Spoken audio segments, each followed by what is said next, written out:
name is Apostle Kathleen Miles from House of Hope Ministry. And the reason why the community is so blessed, the question that was asked, how do we serve the community? We serve the community in a way of healing and deliverance and setting the captives free. We serve the community in a way that we feed the hungry, we do back to school, we have a back to school drive, and we also have in the community, we have members coming in this church and join this church.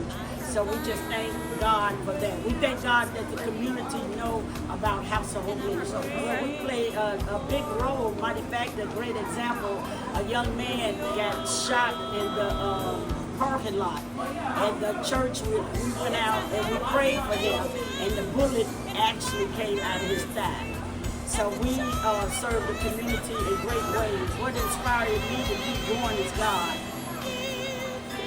That's what inspired me, God, through the Lord Jesus Christ, to know who I am and whose I am, and know that who called me and who chose me to do a work like this, to be a servant in this community.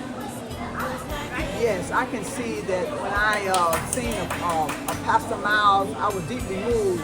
The way that when people were rejected, she brought them into her church, and she had compassion on them. Those that's been rejected, she has her open arms. And I said, wow, that's a woman of integrity. You know, and it just made me think about the integrity that she has as a woman of God.